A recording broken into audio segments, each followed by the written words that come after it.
tous, notre émission Forum Santé, avec le plaisir d'avoir Nicole. Bonjour à tous, bonjour Alain. Et donc aujourd'hui on va parler des maladies dégénératives sur une série de plusieurs émissions.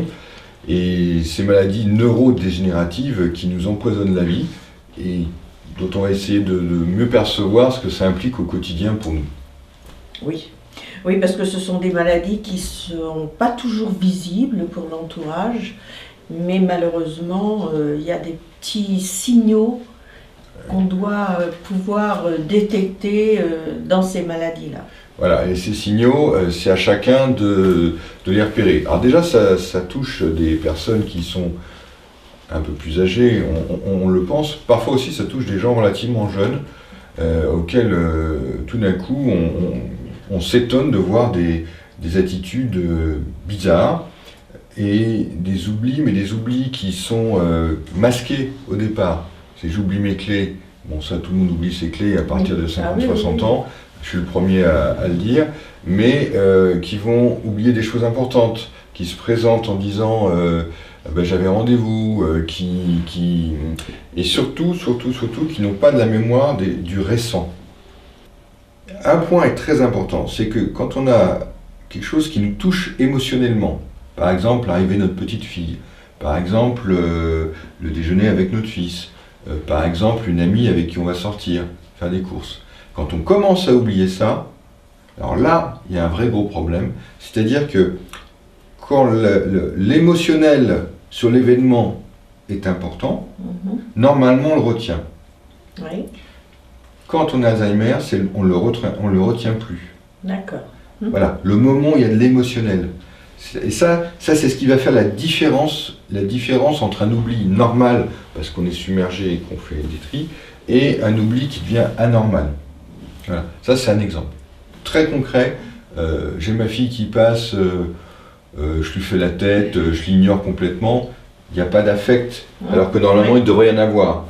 Ça c'est des choses qui signent la maladie d'Alzheimer, beaucoup plus. Ça n'a rien à voir avec la fatigue de l'avancée en âge qui, elle, touche les petits événements du quotidien, les clés qu'on oublie, les rendez-vous qu'on oublie, etc. Ça c'est, je dirais, complètement normal. Et il y a même une forme d'agressivité sur l'environnement et une méchanceté même dans les comportements qui étonne, qui va s'exercer sur la fille, la femme, enfin le mari, qui va s'exercer sur l'aide ménagère. On va cacher quelque chose pour embêter l'aide ménagère. Ça aussi. Voilà, même si en fait ça n'a rien à voir. Oui. Et c'est des comportements qui sont bizarres. Alors nous, je voulais souligner aujourd'hui, c'est déjà alerter sur les signes précoces pour inviter à consulter un médecin, voire un spécialiste dans un deuxième temps.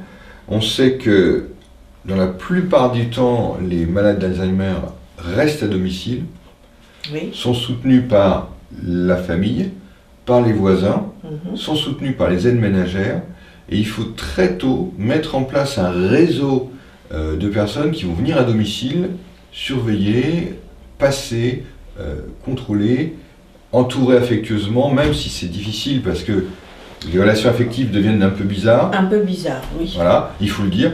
Et c'est la maladie qui veut ça, c'est que la personne peut même devenir... Elle n'est pas responsable, elle n'est pas responsable d'une parole agressive ou voilà. Je trouve que l'entourage doit comprendre cette maladie, ce qui n'est pas toujours compris. Ce qui est très difficile. Et il faut savoir que la personne qui vous dit, parce que on l'a vu, ah bonjour, je vous reconnais, oui, faites ça. Un jour, le lendemain, elle peut vous ignorer complètement, voire vous lancer un objet à la tête parce qu'elle pense que vous venez l'agresser. Donc c'est frustrant pour la personne qui est dans les aidants, parce qu'un jour c'est bien, un jour c'est pas bien, le lendemain c'est bien, et ainsi de suite, et il n'y a rien qui dit ça va bien se passer ou pas. Donc ça c'est triste. Oui, c'est triste pour la personne parce qu'elle est isolée de plus en plus, de moins en moins de personnes viennent la voir, alors que je trouve que ça devrait être le contraire, même si c'est pas facile d'entendre toujours la personne dire « qu'est-ce que tu as fait aujourd'hui ?» le dire 10 fois en l'espace de 5 minutes, Je crois que c'est une maladie qu'il faut comprendre à sa base. C'est pas facile pour les aidants, moi je dis que ça devient compliqué, mais c'est une maladie où la personne peut rester à domicile. Et il y a une chose, c'est quand la personne commence à se sauver de chez elle, Oui. qu'il faut la chercher, qu'il faut... Alors, là, ça commence à devenir inquiétant quand même. Ça devient inquiétant. Alors, ce qu'il faut savoir, c'est qu'il existe, je n'ai pas sur moi, il existe des petits bracelets, Oui, comme ou des petits boîtiers, des genres de GPS. oui, qui sont voilà, des genres de GPS, qui sont des puces RFID, qui permettent d'identifier sur une carte où est la personne. Plusieurs techniques, soit c'est des mini-téléphones portables qui permettent de localiser, soit il existe des systèmes de puces qui disent au-delà d'un rayon, au-delà de 20 mètres autour de la maison, il y a une alerte qui se déclenche. C'est-à-dire qu'au moment où la puce perd le signal et on quitte un secteur, elle envoie un message d'alerte à un intervenant, à la famille ou à un intervenant, pour dire que cette personne quitte chez elle. Alors parfois c'est rien, c'est parce qu'elle a décidé d'aller se promener, parfois c'est coucou les petits oiseaux, et on part en pleine nuit en robe de chambre, se promener, ou en chemise de nuit, se promener en ville, où il y a des peurs irraisonnées qui arrivent. Hein. Donc la technique évolue, il faut utiliser les techniques, mais elles ne font qu'une toute partie de l'aide à domicile pour maintenir ces personnes à domicile. En France, 97% des malades d'Alzheimer sont maintenus à domicile. Oui. Donc c'est énorme, hein. Ça veut dire que votre famille, vos enfants vont être mobilisés pour s'occuper de cas.